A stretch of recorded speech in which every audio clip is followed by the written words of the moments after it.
association qui œuvre soit dans la solidarité maritime, mais aussi la préservation du patrimoine maritime, et puis aussi tout ce qui est protection du littoral et des océans. Donc on a le plaisir aujourd'hui d'avoir pu réunir, grâce à Monsieur Dehaye, les 3 associations pour remettre les prix. Et en fait 3 associations qui sont les amis de la baie de la Landrier. On dit les amis de la Landrier, comme ça. Les amis de la Landrier, ouais, c'est comme ça c'est plus facile. Parce que la Landrier, c'est la mer. Hein. Oui, mais sur le nom de l'association. Et quand on veut faire plus court, on fait des Landrieux aussi. D'accord, ok. Donc l'association. Les amis de voilà, la Landrier, exactement. On soutient aussi l'association Les Vagues pour le festival qui aura lieu.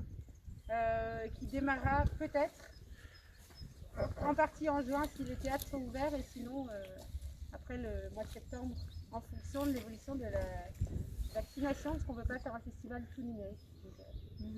Donc les gens se voient. Voilà. Et puis aussi, alors je vais vous permettre à chacun de pouvoir présenter un peu ce que vous faites. Et puis également l'association La Pilotine en Rance, pour justement la prise en garde aussi du bateau, la Pilotine, qui date de 1960 et que j'ai eu l'honneur et le privilège de voir juste avant d'arriver ici. Voilà, avec les noms de Camille. Oui, mais voilà, et ce que je propose effectivement, je ne vais pas vous présenter ce que vous faites, vous savez le faire beaucoup mieux que moi, donc je vous propose, chacun à votre tour, de pouvoir présenter votre association et l'action de votre association qui est récompensée aujourd'hui. J'ai une demi-heure ou une heure? C'est vous qui voyez. C'est l'après-midi. Hein. Bon alors, l'association a été créée par Jean-François Ourière en 97, pour résister à un projet de marina sur la baie.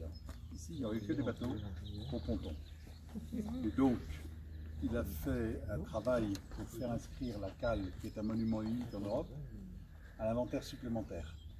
Et de ce fait-là, dans un rayon de 500 mètres, toutes les constructions étaient gênées, non pas interdites, mais gênées. À partir de là, l'association s'est trouvée dans la nécessité de la restaurer, ce qui de toute façon avait de l'intérêt sur le plan de l'histoire maritime, parce que c'est la seule cale en bois en Europe, cale de Radoux, en Europe, qui fonctionne de façon très simple. À marée haute, le bateau rentre, se pose à marée basse, on ferme les portes, et la spécialité du chantier, c'était le doublage en cuivre des bateaux, et particulièrement des goélettes de Terre-Neuve. Et d'une goélette fameuse, qui n'était pas celle qui allait à Terre-Neuve, mais partout dans l'Arctique et en partie, le bateau de Charcot, qui n'est pas rentré dans la cale, mais qui était accoré sur le côté ici. Donc, à partir de là, l'association a élargi un peu ses horizons en disant oui, il faut donner un écrin à cette cale, et donc on est parti sur un projet d'aménagement, d'arrangement, de valorisation du site de la Landrier, avec 5 chantiers particuliers. La restauration des perrets, vous ne les voyez plus, mais il y avait l'équipe de Stéridène, là où il y a les cailloux dans tous les sens, qui ont fait par exemple cette partie-là. Les perrets étant les petits murs entre la mer et la terre. Et pour empêcher que les vagues grignotent la terre, on construisait des murs en pierre comme ça. Voilà. Donc ça, c'est depuis 5 ans notre travail. Deuxième chantier, c'est ce qu'on appelle la gestion raisonnée de l'estran. En cours, comment lutter contre les épaves.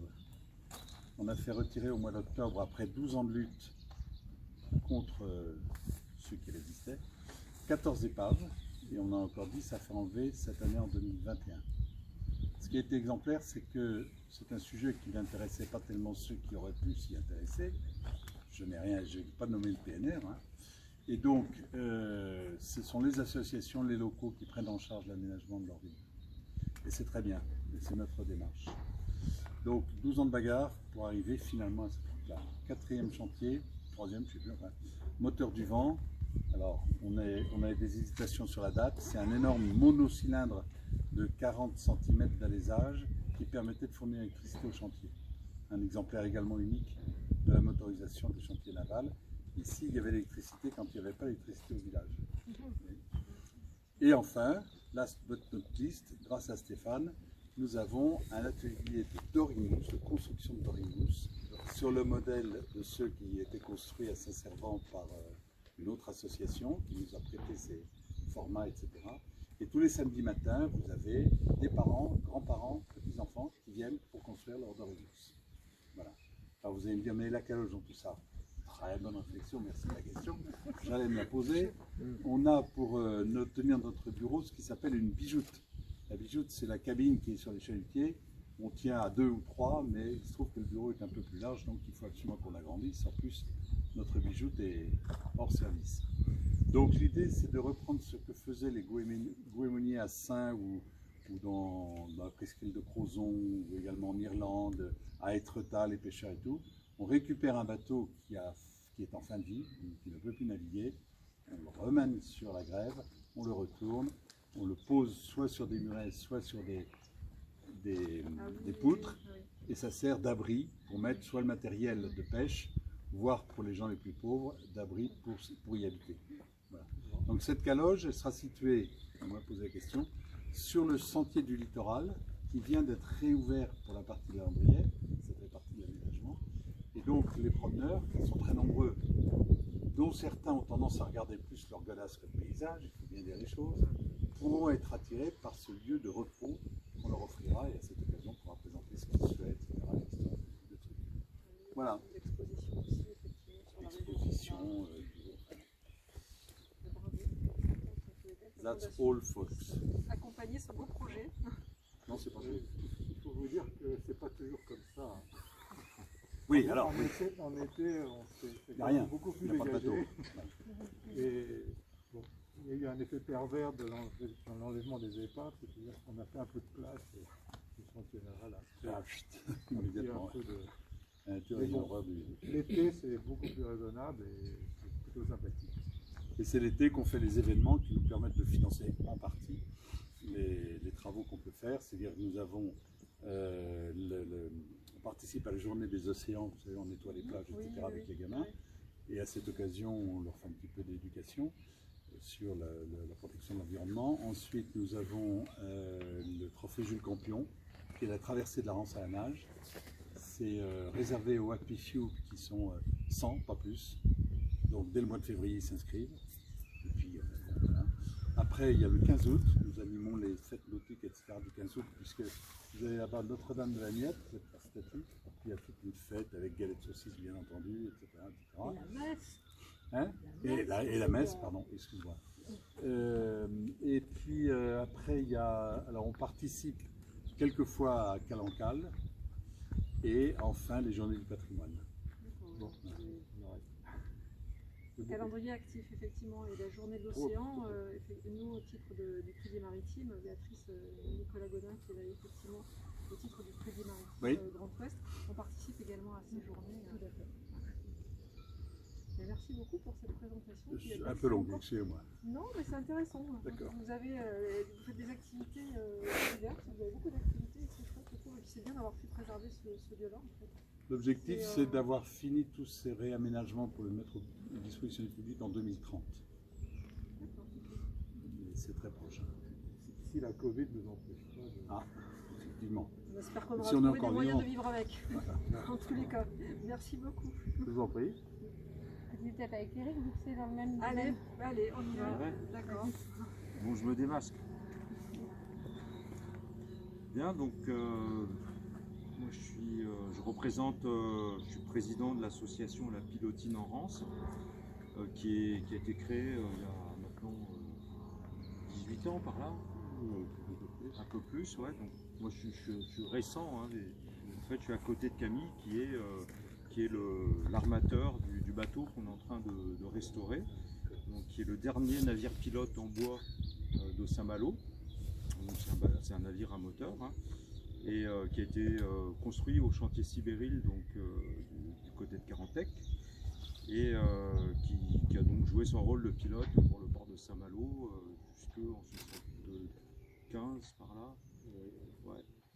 Et ensuite il a eu plusieurs vies, puis il a finalement été désaffecté, puis c'est Camille qui l'a repris à son compte en 2000, ouais, donc ça fait 21 ans. Même un peu avant. Même un peu avant. Et il a fallu, en fait, ça a été une surprise parce que Camille pensait qu'il y avait un travail important, mais assez raisonnable quand même. Et puis finalement, au fur et à mesure du démontage de certaines pièces, on s'est rendu compte que notamment l'oxydation était passée par là, qu'il a fallu absolument tout démonter. Donc ils sont partis de zéro. C'était des membrures et puis quelques bordées, et puis voilà, tout est reparti comme ça. Et là, au fil de milliers d'heures de travail de bénévoles, on est arrivé à un stade où on commence à voir le bout du tunnel, ou alors plutôt le bateau terminé, puisque initialement, avant qu'une certaine pandémie nous rattrape, on se disait qu'on allait le mettre à l'eau pour la prochaine course du Rhum, alors pas pour faire la traversée, pas tout de suite, mais pour au moins accompagner le départ de la course du Rhum. C'est pas encore fichu, mais ça commence à être un peu compliqué quand même. Et on est rendu, on a terminé le pont, on est en train d'entamer la bijoute, et puis il va, dont vous parliez très bien tout de suite, mais c'est pas la même. Non, et du coup, on en est grâce à un partenariat avec le lycée maritime de Saint-Malo, à installer l'électricité, l'électronique à bord. Et puis également, ce qu'il nous reste à faire, c'est pour terminer la bijoute, bien sûr, mais aussi le moteur. Il n'est pas encore, même pas acheté, c'est même pas encore exactement lequel on va avoir pour le moment. Et donc l'aide de la Fondation Grand Ouest, c'est vraiment super, ça tombe bien, ça nous remonte le moral parce que on est obligé d'annuler 2 fêtes de la pilotine consécutives. Et mine de rien, c'est une entrée d'argent chaque année qui est importante pour la vie de l'association. Donc ça nous a boosté vraiment, donc merci pour ça. Et puis qu'est-ce que je voulais dire, c'est que notre association et notre projet, alors il y a aussi Marc Lefebvre qui est là, qui est le vice-président trésorier. En fait, il carbure à quoi? Il carbure vraiment à l'amitié. Il y a eu un article dans le journal des Côtes-d'Armor à ce sujet-là, c'est que c'est vraiment une association où on est soudés, on se soutient les uns les autres. Il y a une dizaine, quinzaine de bénévoles qui sont là chaque semaine, à chaque ouverture de chantier, 2 par mois l'année dernière, 1 par mois cette année. Et vraiment, c'est cette amitié qui nous a soudés tout au long des années. Et une amitié qui est basée sur la volonté de réaliser ce projet, aux côtés de Camille, qui est un véritable orfèvre, un artiste du bois, et qui nous transmet son savoir. Et c'est vraiment un passeur de savoir, ce Camille. Et je lui passe la parole. Merci. Ici, j'ai grand chose à dire derrière. C'est toi qui vois. Je me permets. On risque rien, là. Franchement. Enfin, j'ai oublié de dire que l'association, son objectif, c'est justement transmettre ce savoir-faire en termes de charpente maritime. Et donc là, pour le moment, on est sur la pilotine, et c'est notre seul chantier en tant qu'association. Mais évidemment, il y en aura d'autres après. On l'espère. Merci Eric. Bon, c'est vrai que si je présente un peu mon chantier, moi j'ai ouvert un chantier naval tout neuf en 97. Bon, c'est très dur en plus de s'installer. La seule solution que j'ai pu avoir à l'époque, c'était d'être dans les hauts de la ville G, ce qui n'est pas normal. Normalement, on est au pied. Quand je vois un magnifique endroit comme ça, c'est le lieu rêvé que j'aurais pu imaginer une époque. Mais bon, ça s'est pas fait. Après, quand je vois l'évolution d'un chantier comme je l'ai monté, avec plus de 20 ans de bateau construit, quand même, que les gens ne connaissent pas malheureusement, ou alors ça commencera peut-être à se faire connaître. Dans l'amour de mon métier, j'ai eu la chance de toucher des beaux bateaux, que ce soit les yoles de Bantry ou même avant tout mes premiers pas dans le chantier Labbé à Monsieur Labbé de Saint-Malo, le Renard. Tous ces moments-là ont fait qu'on peut que aimer son métier. Et un jour, j'ai navigué aussi sur la pilotine, ça m'est arrivé dans mon parcours. Et puis un jour, je l'ai vu aussi dans un chantier naval à l'abandon.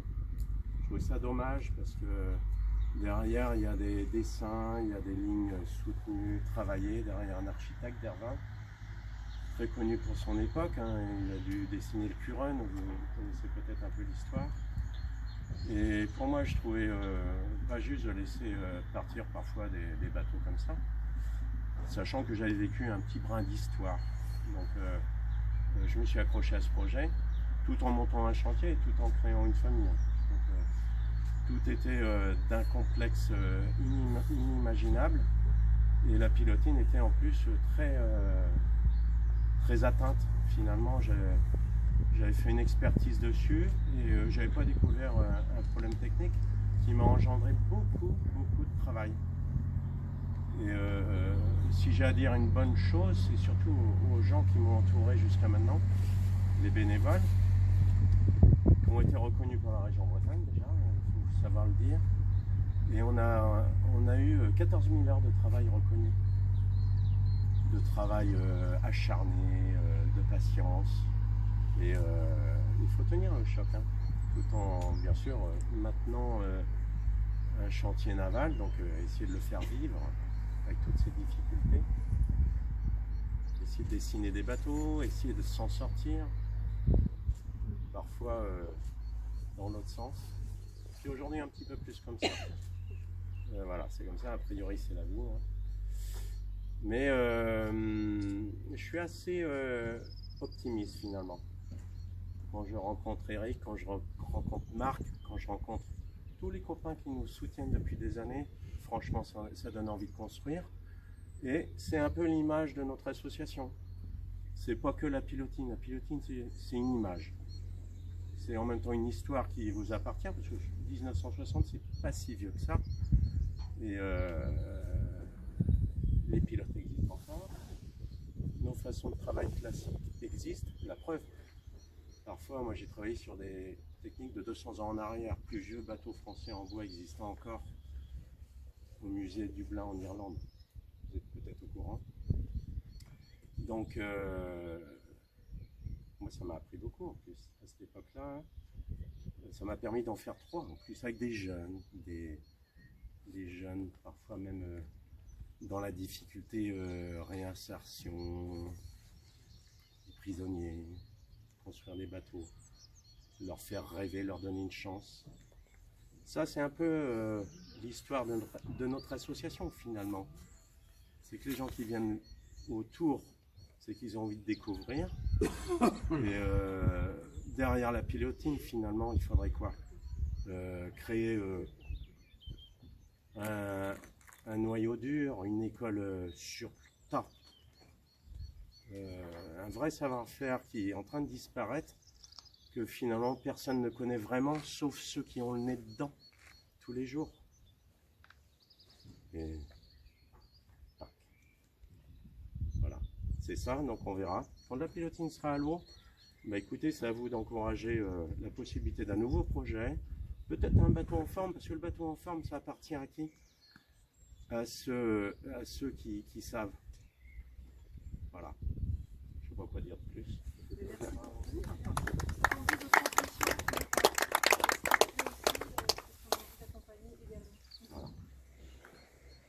Nicolas, tu commences et je parle du festival. Nous, on est un collectif, on parle aussi en collectif. Et je voulais dire avant de démarrer qu'il y a Adeline qui est là, Stéphane et Aurélie qui font partie du collectif, parmi tant d'autres. Et c'est parce que c'est les voisins liminiques, les 3, et on voulait qu'ils soient là pour toutes les raisons qui ont déjà été citées. Voilà.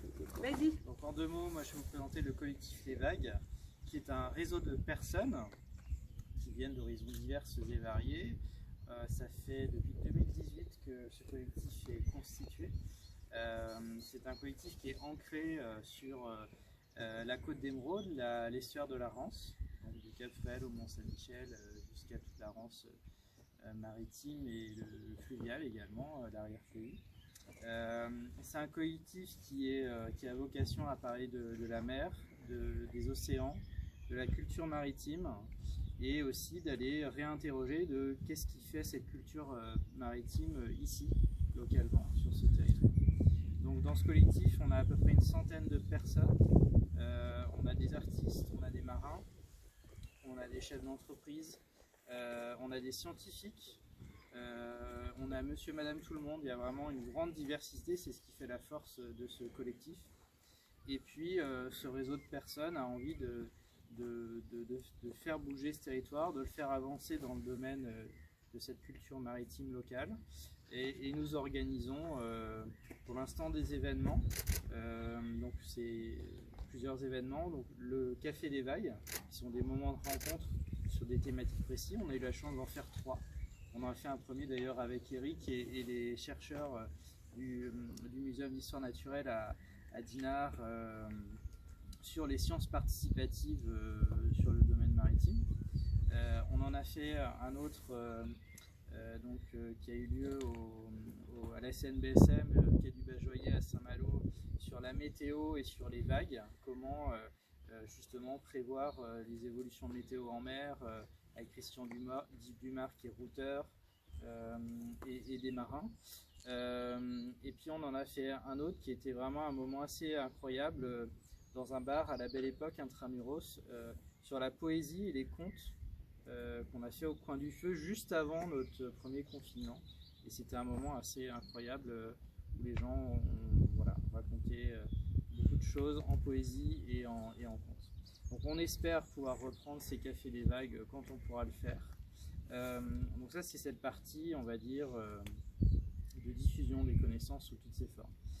Un événement qui est actuellement en cours qui s'appelle Ville, Port, Monde, qui est un événement de co-construction collective et citoyenne de notre territoire. Donc on a eu la chance de faire un premier événement en septembre 2019 à l'Hydro, donc à l'école de marine marchande, qui était un vrai succès, où en fait on a appelé cet événement, c'était une matinée d'exploration collective sur le thème du biomimétisme et de la réinvention des villes par les habitants et par les tiers-lieux. Et ça a donné lieu à 8 cartes de notre bassin de vie qui ont été dessinées par les habitants. Il y avait une centaine de participants. En ce moment, on est toujours sur un Ville-Port-Monde qui se déroule en ligne avec des questionnaires. On a lancé un questionnaire amoureux du territoire qui a récolté 200 réponses entre décembre et janvier. Et là, en ce moment, on est en train de continuer la démarche jusqu'à cet été. On va communiquer dessus prochainement. Et puis je vais laisser parler Marie sur le projet de festival, qui est en fait la poursuite de tout ce qu'on a entrepris depuis 2 ans. Là on parle des événements grand public, mais il y a eu tellement de rencontres entre ces 100 personnes qui donnent lieu parfois à des projets, parfois à des aventures, à des scénarios. Et donc je te laisse la parole Marie pour la suite. L'océan Hackathon aussi. Ah oui, c'est vrai, j'oublie. On a organisé aussi le Océan Hackathon, donc c'était en octobre, début octobre, qui a eu lieu en ligne et aussi en présentiel à Dinard. Et donc là, il y a eu 12 projets qui ont, pendant le temps d'un week-end, qui ont travaillé sur des données locales, donc de la Rance, de la baie. Et donc ces 12 projets étaient des projets très variés. On a eu des projets de recherche, on a eu 3 projets de recherche, notamment avec des chercheurs de l'EPHE sur l'écologie littorale, la géoécologie littorale. On a eu 2 artistes qui ont présenté des projets. On a eu une start-up de Saint-Malo qui a présenté un projet sur l'optimisation de la navigation dans les courants entre Jersey et Saint-Malo. On a eu vraiment des projets vraiment magnifiques. L'Océan Hackathon, c'était un coup d'accélérateur pour eux.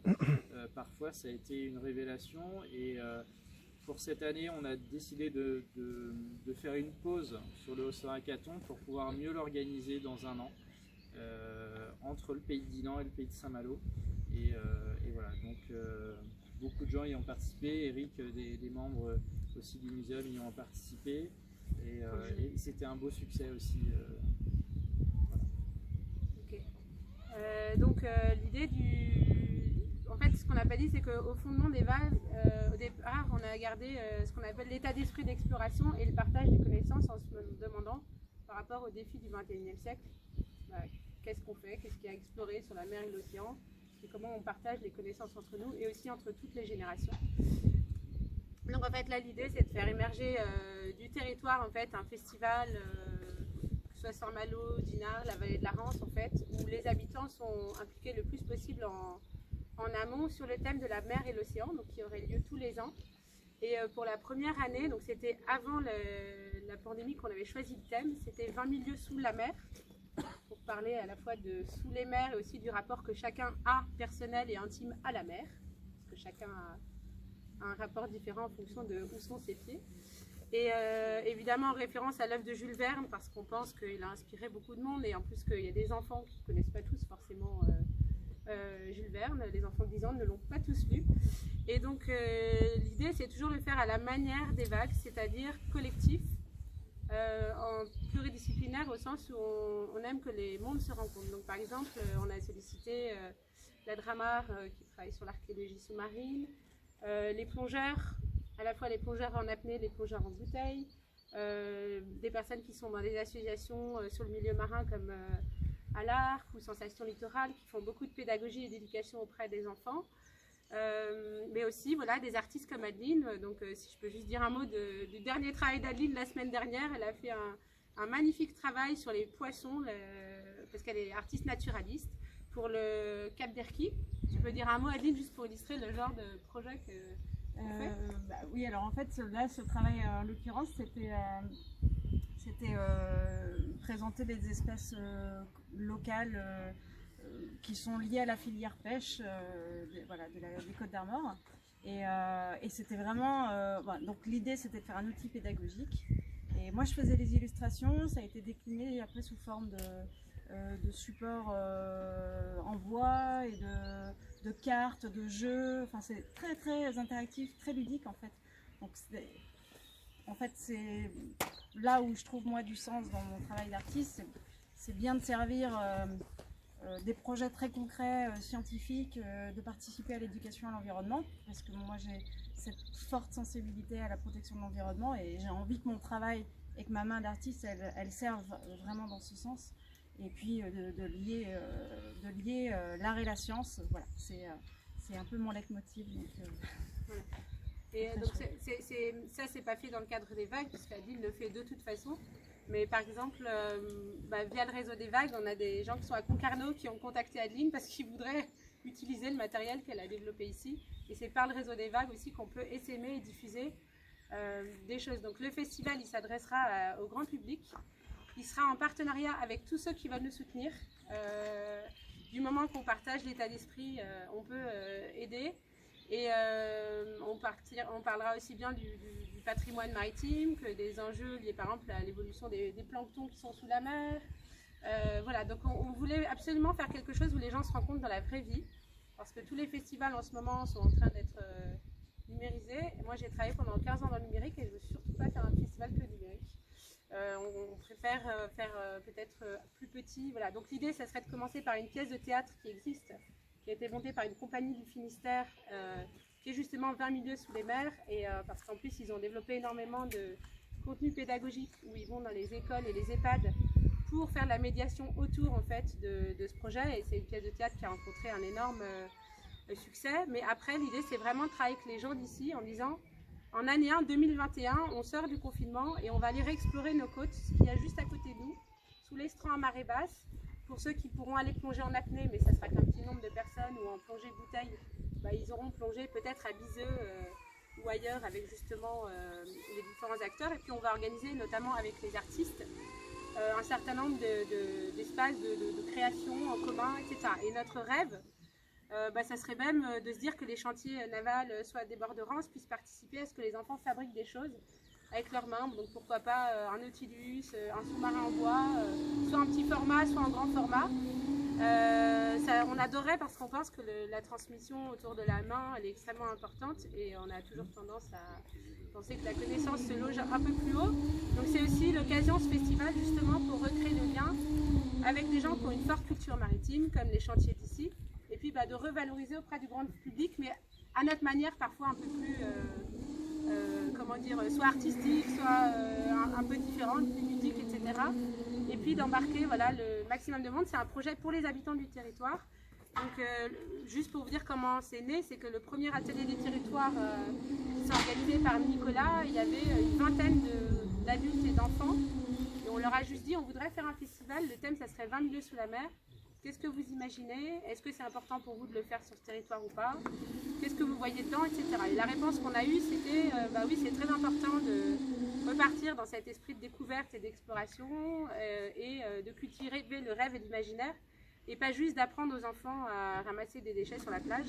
Donc ça, c'est aussi un autre leitmotiv, c'est que c'est un peu Paul-Émile Victor, en tout cas moi, qui m'a la lecture d'un de ses livres qui m'a dit et pourquoi pas Saint-Malo justement, pourquoi pas on ne fait pas les vagues à Saint-Malo. Et se dire que les enfants, ils ont aussi le droit de rêver, surtout après cette année d'épidémie, et on a le droit de leur faire rêver à des métiers de charpentier de marine, rêver d'aller encore à l'autre bout du monde, etc. Et moi j'ai 4 enfants de moins de 10 ans, dont des jumelles qui sont en maternelle, et souvent elles parlent des animaux marins quand elles sont en classe, donc elles font des jolis dessins, et après quand elles sont sur la plage, elles vont ramasser les déchets dans le cadre du World Cleanup Day, et elles vont ramasser les mégots des adultes. Et bon, en tant que là je prends ma casquette de maman, en fait c'est pas l'éducation dont je rêve en fait. Et donc la question c'est comment on va explorer et comment on va laisser nos enfants explorer le monde dans les années qui viennent, dans un monde qui se rétrécit un petit peu. Et est-ce qu'on va être dans une injonction moralisatrice autour de la transition écologique, ou est-ce qu'on ne peut pas trouver d'autres voies qui font plus appel au rêve, à l'imaginaire et à la beauté du monde pour les embarquer à prendre soin de l'endroit où ils sont, à la fois la planète mais aussi les gens qui sont autour d'eux. En fait c'est aussi important pour nous. Voilà, c'est ça l'idée en fait. Donc il y a tout à construire. Merci. Voilà. Et merci à la Fondation parce qu'en fait Véronique du coup a été très enthousiaste, Lucie Lagré aussi. Dès le départ en fait on s'est donné rendez-vous à 15 membres des Vagues qui représentent des activités différentes pour voilà, présenter la Fondation. Donc nous l'idée c'est toujours de faire des choses en commun qu'on ne pourrait pas faire tout seul en fait. Voilà. Ça ne veut pas dire qu'on ne peut pas rester solitaire en son coin, mais l'idée du collectif, c'est de faire des choses en collectif qu'on ne saurait pas faire si on n'unissait pas nos forces. C'est vraiment ça l'idée. Et voilà, c'est tout. Et je suis ravie d'être là. Ouais, super. Ouais, merci. D'avoir parlé de vos projets. Et effectivement, au niveau de la Fondation, c'est vrai que ce côté océan, ce côté mer, ça nous tient beaucoup à cœur. Parce que déjà, avec notre marque de Crédit Maritime, c'est vrai qu'aussi la Fondation, c'est la fondation de la Banque Populaire de Grand Ouest. Mais elle n'existerait pas sans nos collègues sur le terrain. Il y a Béatrice Nicolas Godin qui est là, il y a Patrick Prigent et puis Lucie Lagré aussi. Et effectivement, on a à cœur de soutenir tout ce monde marin, toutes ces actions qui sont menées autour du maritime. Et c'est vrai que c'est ce que vous avez pu aussi chez chacun d'entre vous, c'est prendre soin d'un endroit, c'est préserver notre planète, créer du lien, puis transmettre aux générations futures, et puis la sauvegarde aussi de notre histoire, de notre patrimoine. Et je trouve qu'à vous trois, vous représentez vraiment ce qu'on a envie, en fait, ce qu'on a envie de faire et ce qu'on a envie de porter au niveau de la Fondation. Du moins avec cet appel à projet maritime, appel à projet qui se tient tous les ans. Tous les ans en septembre, on ouvre notre appel à projet pour toutes les associations qui mènent des projets dans le domaine du maritime sur notre territoire, parce que nous, le territoire, c'est le Grand Ouest et on a à cœur de développer et d'accompagner toutes les associations de ce territoire-là. Donc merci à vous trois, ravis de pouvoir vous accompagner dans le cadre de vos projets. Et puis j'espère que voilà, ça pourra continuer, perdurer, se développer, que la pilotine, elle va pouvoir aussi rénover d'autres bateaux, transmettre aussi tout votre savoir-faire, voilà, que ça puisse servir aux générations futures. Vous allez faire un superbe endroit de ce lieu-là, et c'est chouette de se dire qu'on a encore des gens qui ont envie de préserver notre belle planète, notre planète bleue, effectivement. Et je trouve ça vraiment utile en fait, que vous soyez tous motivés. Et puis merci aux Vagues en fait, effectivement, il y a vraiment cette notion de collectif et cette notion de faire du lien, de créer du lien tout autour du maritime au sens large. Merci en tous les cas pour vos belles actions. Merci beaucoup. Merci beaucoup.